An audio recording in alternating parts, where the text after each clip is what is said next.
You're live now, Sue. Well, hello and welcome to the Third Option International Facebook Live chat. I'm Sue Pinto, the Assistant Director for the Third Option International, and my husband Randy is right here next to me. He is working on or manning the Facebook page. So if anybody wants to comment or send us a message, we would be happy to hear from you. We'd love to hear from you, quite frankly. And if there's any questions, we will definitely try to get to as many as we can throughout this entire broadcast. And for the next 40 minutes, we are fortunate enough again to be with Mike and Andrea Buckley, the directors of the Third Option International. Hi again, Mike and Andrea. Thanks for coming on. Hello, Sue and Randy and anybody else that's out there. We're glad to be here again. Yes, good to see you.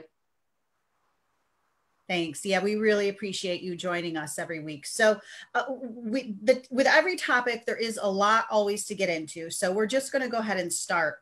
And this first topic is building a climate of respect. So why is this one of all the 14 topics? Why is this one the first one? What made this one be that very first topic that couples are introduced to? Well, respect is foundational. It's really the basis in relationships. The question is, how well do we communicate, solve problems? Do we feel safe? Do we feel loved and comfortable within that relationship? So I think it's important to think about the definition of what respect is. I mean, we use it a lot. I respect so-and-so, or I really don't respect so-and-so. So what do we really mean by that? Is it something we're saying about how we feel about someone? So I think we're going to tonight try to define that in terms of not so much a feeling, but how we treat each other. So let's try to focus on our definition of respect is how we treat each other. So it doesn't matter what we think or feel about the person or whether we agree with them or not. What matters is that we're all humans. We're all human beings, and we're all entitled to certain rights. And when we grant each other these rights, and when they grant us the same rights, we are treating ourselves and each other with respect. So I think it's kind of important to start from that point. The other thing, you know, as we look at the third option in a broad view, the reason we come to third option and use the third option program is because we're trying to improve our communication. We're trying to improve our relationship. If I'm over here doing my thing and she's there doing her thing, and when we go to come together in the middle, if we're not respecting each other, it's not going to work at all. And then people go their separate ways. And that's where mistrust, where all the issues take place that are kind of just not a relatable situation. And then that creeps down the path of going separate ways in a more permanent basis. And, you know, if we can do that respect thing right, it means I care what she thinks, what she feels.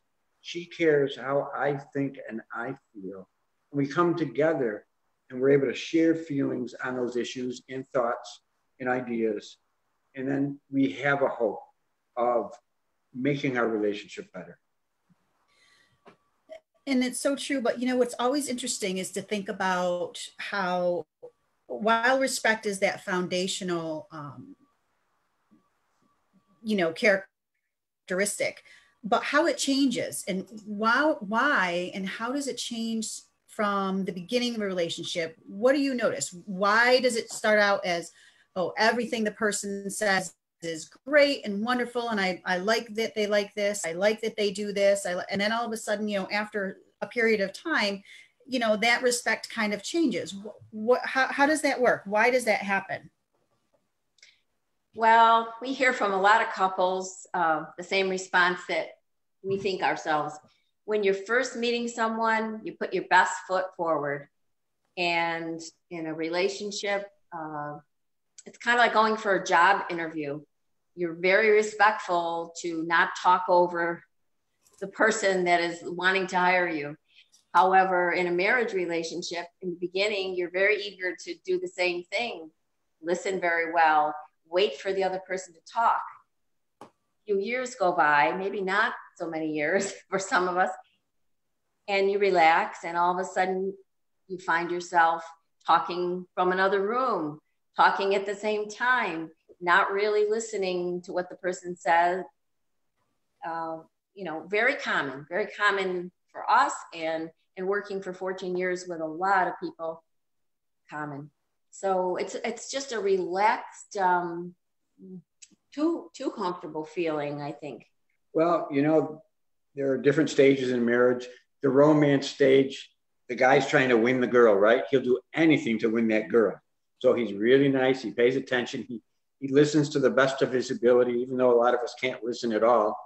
And we're really trying to win over that girl. But then once we've been married a little while, we have that disillusionment phase. And that's when things start to go wrong. Well, I got to go on this trip for my job, and my job is more important right now than our relationship.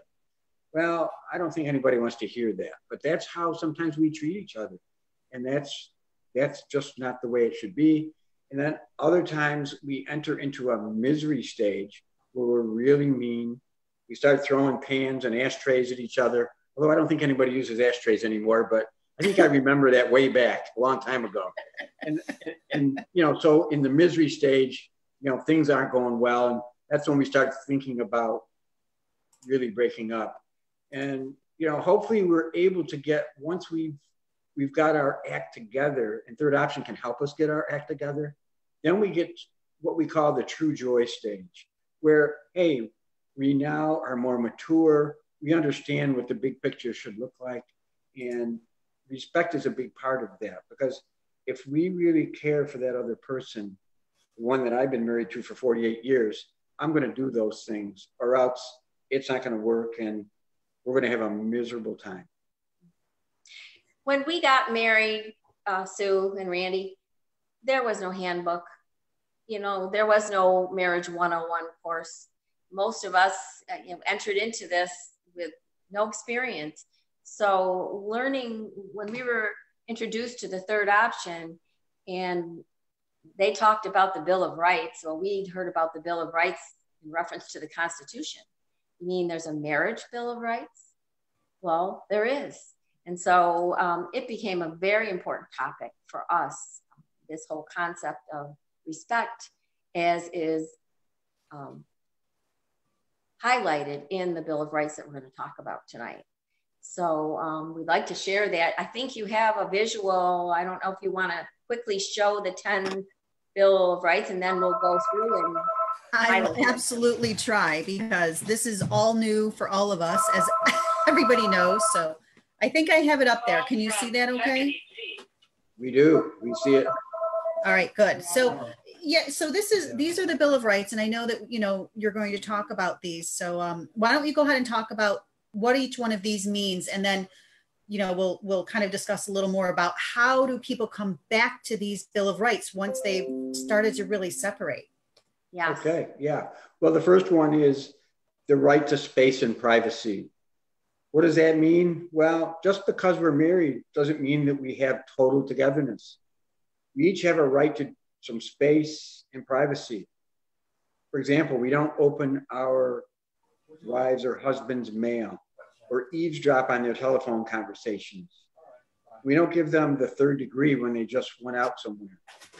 We must allow them time alone, once in a while, in space, just to feel their feelings, their moods, without our interfering.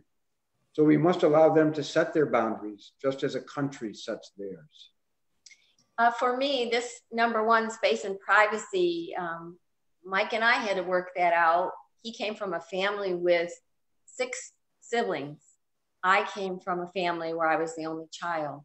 So I don't think Mike had any privacy. He was a twin, and you know, he always had comings and goings in his home.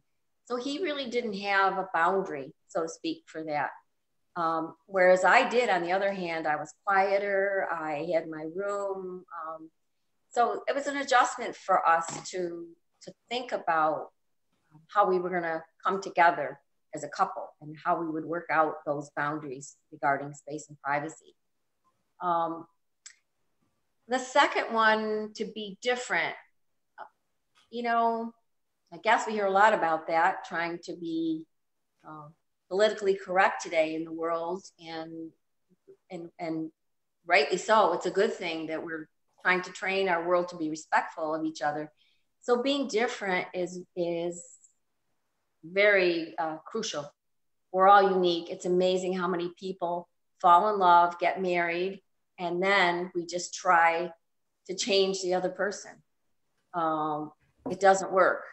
We kind of thought that a little bit ourselves when we got together. Mm-hmm. And then we learned, okay, we are different. We're going to have to work this out. But after 48 years now, there are still times where I look at Mike and think, boy, I really am hoping he's going to change and do such and such. And I know he tells me every day he's really hoping and waiting for me to love the Yankees. So, that's probably never going to happen. Sorry, all you Yankee fans, but we are different. We are very, very different people. And the right to be different means it's okay. And I think we have to say that over and over to ourselves and to each other. Well, one is not better than the other. If you're introverted or you're extroverted, if you're intellectual or you're not, if you're emotional or you're not, it's all good. It's okay. We just have to say and acknowledge that we're different. Okay. We're not exactly alike. You speak. And what's I find interesting about the space and privacy and being different is that looking at them now next to each other is that, when you start a relationship, there's not a lot of space and privacy because it's like, oh, we do everything together. We're going to go do this and we're just the same. And we both like to hike. And we both like to do, McDonald's and or whatever. And then after a while, then it's like, oh, now that thing that we used to do together, well, now it's like, oh, well, I do still want to go do this. Well, I don't feel like doing that now. And now suddenly I feel like we start to almost think of it as a, like it's an insult that they don't want to do those things with us again, when it's not necessarily that. It's just that in the beginning, there's this constant need to be together. And I think people find that challenging as the relationship progresses, that, there is a time where it's okay. Why don't you go do your hiking and I'm going to go hang with some friends? And I think sometimes that becomes a challenge. Would you agree as people go through a relationship? Absolutely. I think another area that it's really important is as parents. That was an area for us that we struggled, because the concepts that I bring as a parent to the relationship with our children is different than what Mike brings as a parent. And so sometimes I look at him like, well, how can you feel that way? Somebody did something that's terrible. Don't you think they need to be punished?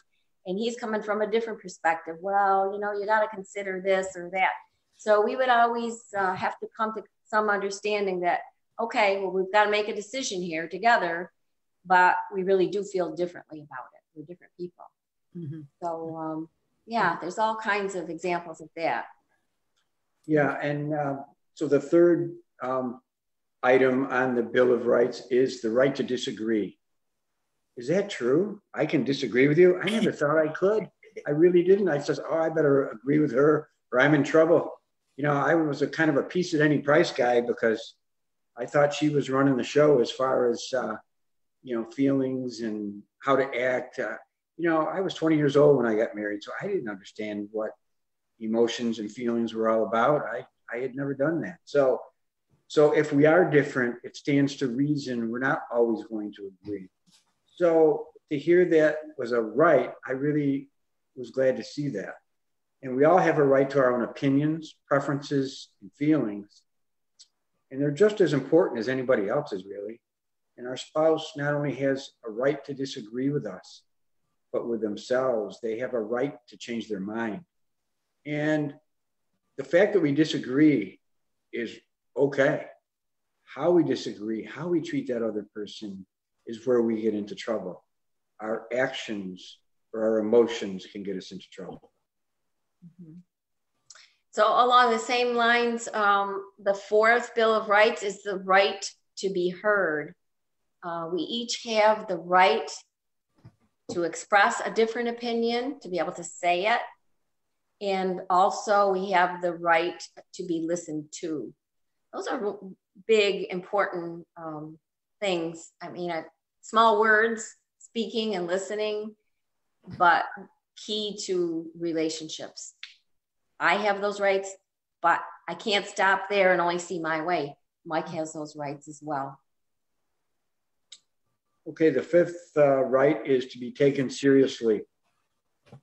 And we shouldn't laugh or belittle or brush aside Andrea's desires is not important. And by definition, it's important to our spouse. If it is important to them, it's important to us. You know, this whole thing about rights is about us being respectful to the other person. That's what this topic is about. And if we're not respectful and we don't have the rights to these things that we're talking about, then somebody's the boss and the other person is the doormat. And who wants to be a doormat? Who wants to be a loser? You know, if we really love that other person, we can't be in charge all the time. You know, one thing I heard a long time ago is that if I get my way more than 50% of the time, then something's out of balance. So I have to step back and say to myself, gee, I'm a little bit like an ogre here, trying to have control of the situation too much of the time. And that's, again, where we start to fail. And that's where resentment is building. And that's the beginning of a very difficult marriage. Number 6, Bill of Rights, is to be given the benefit of the doubt. And, you know, this is something that I think a lot of us, I know I have, you kind of keep a record sometimes, especially when you're in a relationship for a while and you prejudge. That's where judgment starts to creep in. Well, you know what? The last time this happened, you did such and such, or whether it's with your spouse or the kids or a coworker. And so right away you jump in and say, oh, now see, this is going to happen again. Or, you know, it involves this judgment, and we forget that we have the right, you know, innocent until proven guilty, really applies in the relationship too. Just because something happened and something went wrong doesn't mean that the next time you're going to assume that that person's going to do the same thing. And so it's important to remind ourselves that we have to give it the benefit of the doubt. And I think it goes along. I'm going to do the next one, be told the truth, number 7, because I learned in my life with my children as a parent, and even with Mike, that being suspicious or, you know, not giving somebody the benefit of the doubt can lead to accusatory things. And it can set up yourself to be in a relationship where someone will lie to you. So we all want to be told the truth, but all these things work together. If you give people the benefit of the doubt, they're more likely that they will tell the truth. And being told the truth is, you know, in a tactful way, not, you know, you really look ugly today. No, we have to temper that and say, are we clear? Are we direct? Are we respectful? And what we're going to say, is it necessary? Sometimes the truth can really be hurtful. So when we say be told the truth to each other, it's within the context that we're trying to express it in a helpful, critical way, in a loving way, to be told the truth. If there's been a serious breach of trust that both the husband and the wife know about, that's difficult, because it's hard to give the benefit of the doubt when somebody has already broken that trust. The good news is that in the Third Option program, we dedicate a whole lesson on rebuilding trust. So we'll be getting to that in future weeks, where we dedicate the whole time for that. And that also does go back to, you know, when someone, you know, loses that trust, and then they become accusatory. And then then it kind of dominoes effect on, well, they no longer want to respect the right to space and privacy, because now they become more suspicious. So it kind of all snowballs, doesn't it? And they all kind of blend together. And true. Yes, True. It does. Number 8 is the right to be consulted. And a little story is on a recent sitcom, a woman is talking to her friend and says, "You're putting the house on the market. Don't you think you would better tell your husband?" And the humor is in the extreme nature of this situation, but in real life, we must consult. When there are decisions to be made which concern both of us, and even our children, our spouse has a right to be consulted, to be part of that decision-making process. Because if we're really partners, we will do that. You know, and sometimes I think people, and it could be men or women, can say, well, gee, I don't want to burden my spouse with that responsibility, and I'll just make that decision instead. But again, it gets us into trouble if we don't really give them the courtesy of consulting them on every major issue that we address. Or if they haven't discussed it before, probably too, correct? If they haven't really kind of previously discussed before, to say, oh, you know what, these decisions, you know, if something comes up, then I'm okay with you making those decisions. It should be something on which they probably have agreed upon before. Yes, if you have a plan and that you've already communicated and discussed that was your end result, that's a different situation. I think we're going to talk towards the end of this when we summarize on the lesson, finding the balance line with the topic of respect. Many husbands or wives or a partner in the relationship might feel no respect. They have the lack of self-respect. And this is an important Bill of Rights. This is an important one for them because a lot of them don't even give themselves the right to be consulted. They don't feel they're worthy, or for whatever treatment they've had, things that have happened to them in their life, they don't even know they have that right. So I think that was an eye opener. Every time we have this lesson, we have group sharings at the end, and we've had the opportunity to talk with a lot of couples, and you can see the ones who are a little bit fearful and don't really want to speak up for themselves. So that's an important one that they like when they read that and say, oh, that's my right to be consulted. I have that right. Number 9, we have 2 more. Being imperfect is number 9. You know, we live in a tough society. All of us try hard. I think we all came from parents who tried to teach us the right thing to do. I know that growing up, I had that, you know, there was a right way to do things. And then I said, oh my goodness, when I have my kids, I'm gonna maybe cut them a little bit of slack. And lo and behold, I turned into that parent who said, well, you know, there's a right way to do things. So I was a hard one to please, and being imperfect was a good reminder for me in this relationship and with relationships to other people. We make mistakes. We make mistakes, and it's okay that we make mistakes. Mistakes are really opportunities to learn. And so when we make mistakes in the marriage, that's where forgiveness comes in.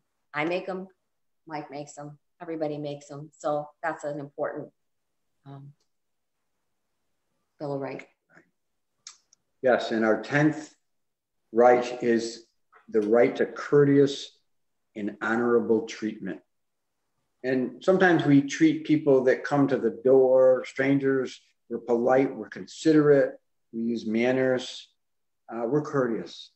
And just because we disagree, are angry with our spouse, it doesn't give us the right to scream at each other or put them down. Of all the rights, this is probably the most important one. We need to put a big circle and a star around this one. Put it on our refrigerators. So often we're courteous to the people we hardly know.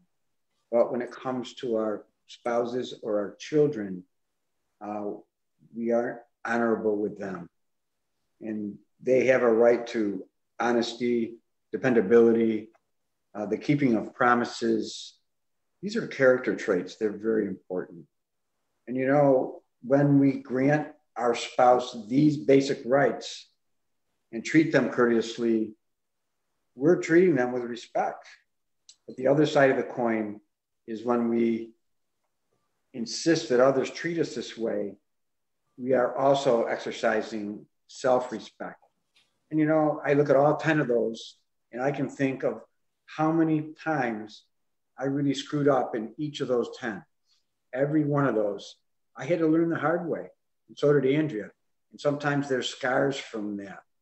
But we know by going through this and learning these lessons and trying to catch it quickly before things get way out of whack, that helps us to get back on that right track. I think that's what third option is all about for me, is recognizing when we start to go down that wrong path and catching it quickly and doing things like do-overs, where I said this not too nicely.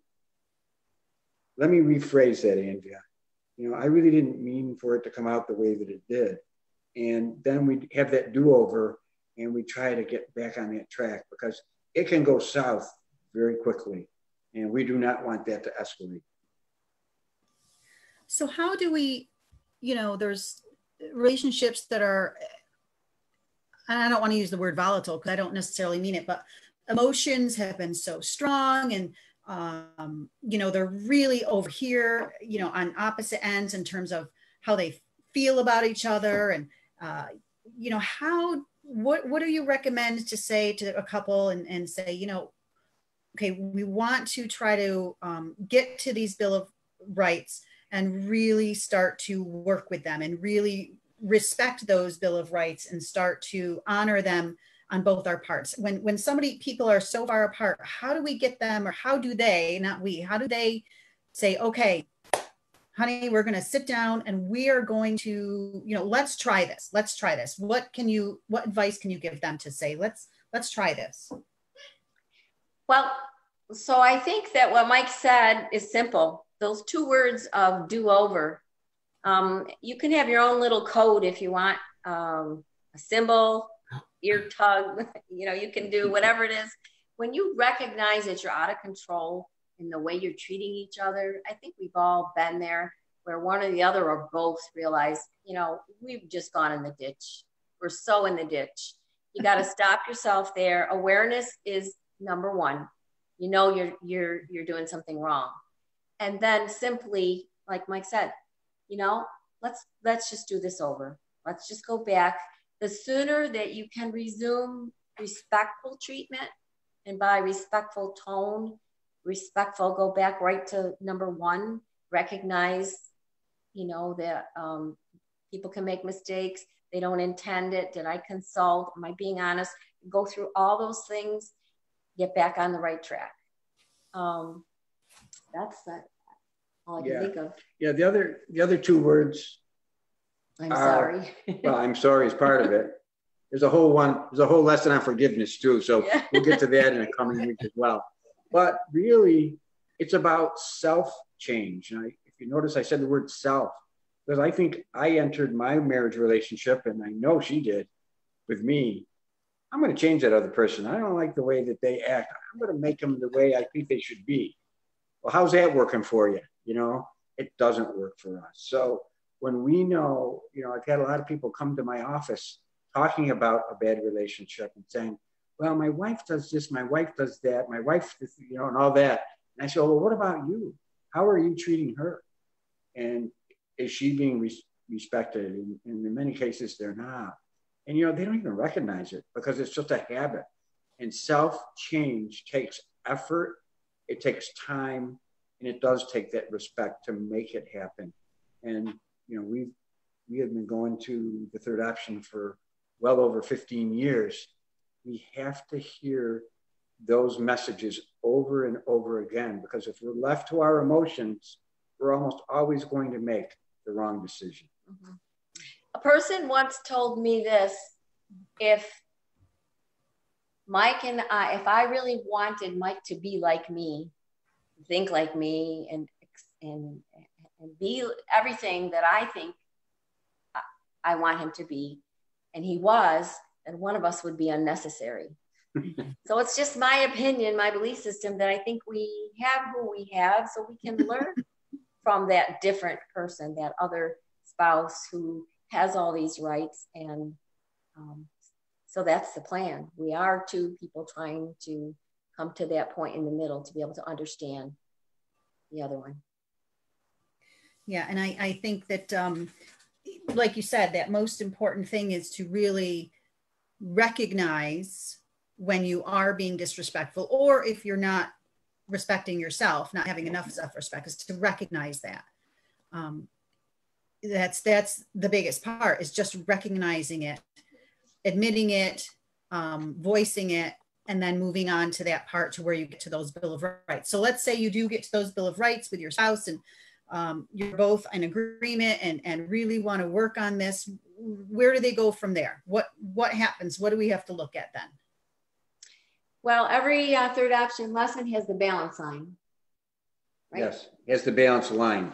Yeah, so for this session, we have our goal. I don't think we have a visual, but maybe each week we can try to find a visual. I might have some that I can send to you and we can put one up. But for today's lesson, if we can remember, one end of the visual would be a lack of self-respect, being a doormat. That's one end of the line. And the other end is being disrespectful of others. We don't want to be either place. Our goal for this topic is to have self-respect. And we could say it another way. We could draw another line and it would have passive on one end of the balance and it would have aggressive on the other. We don't want to be to either extreme. We want to learn to be assertive in our relationships using all of these 10 steps in the Bill of Rights. So having self-respect and practice being assertive. And we can be assertive by using I statements, and we'll hear more about those in our other topics, how to learn to speak with each other by making statements that are coming from our own thoughts and feelings and trying to communicate those. True, and when we see like that disrespect, a lot of guys are that way. Wow, guys are in charge and we can do this and we can do that. And that disrespectful treatment is not being nice to the girl. Be nice to the girl. When you dated her, you were nice to her. You should still be nice to her. And it goes the other way too for the woman and the man. But when we can do that, and then that other person that maybe feels like a doormat gets a little courage to change themselves to say, I feel hurt when you do that. I feel very disrespected when you treat me that way. That's being assertive. If we can learn to do that in a nice way, the yelling and screaming goes away. And that's where we make progress in our marriage. And that's what the goal of third option is.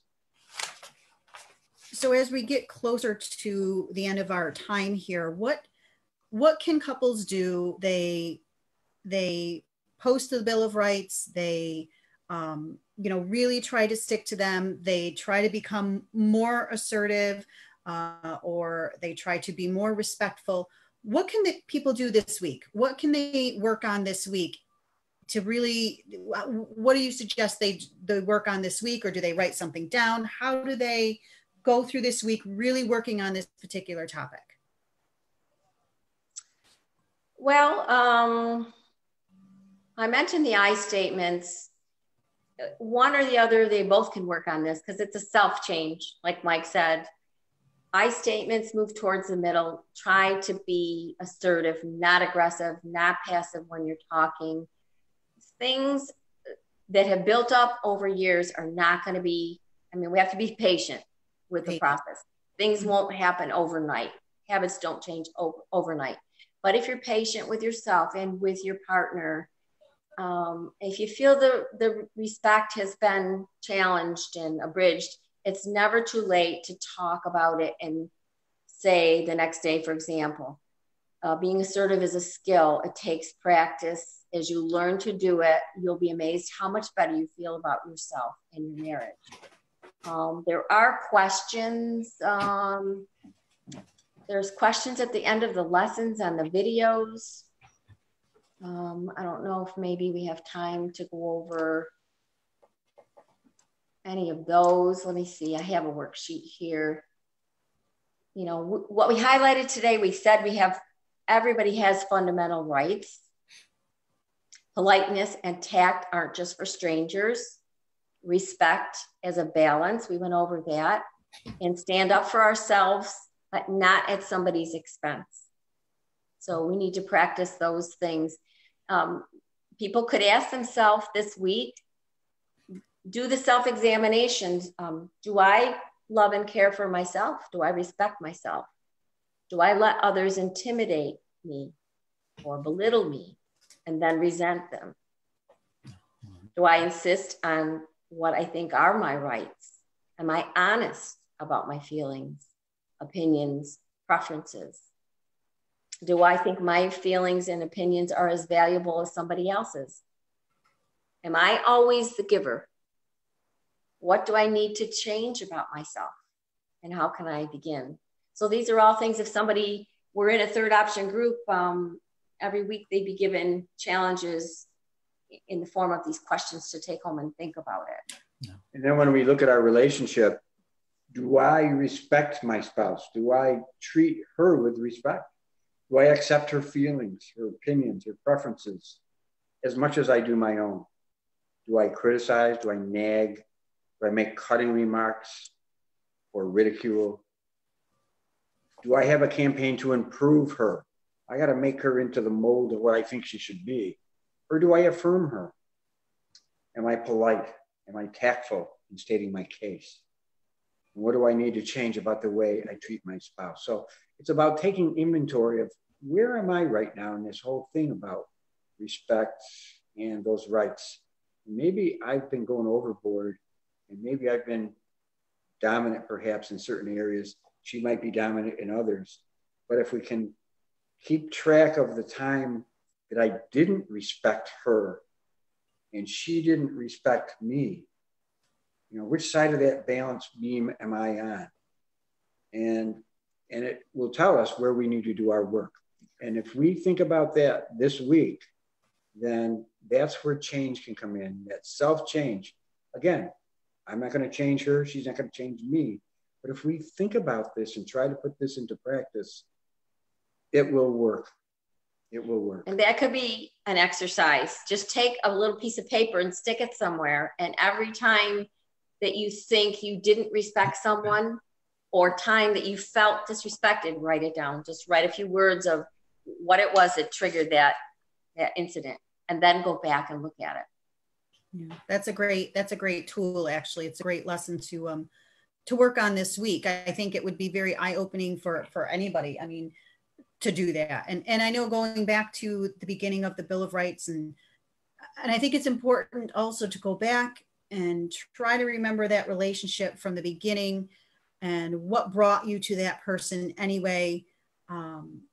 And recognizing that, you know, at one time, yes, you did everything together, but really the differences that we have is what makes us a great team. And going back to remember that we were a team once, and, you know, you still are, you still can be, you just have to remember that and work on these different rights and make sure that you're both benefiting. Excellent points. Hey, Randy, I wanted to ask you, were there any questions out there? Anybody that was looking to make a comment regarding tonight's? No questions, no comments except hellos. Which is okay, which is good. We're glad to get hellos. We are very happy with hello. And when this will be recorded and posted, and people will look at it and they can ask questions at that point. So we'll still answer questions throughout the week or at any time that somebody wants to send something in. Yeah. But nothing live right now.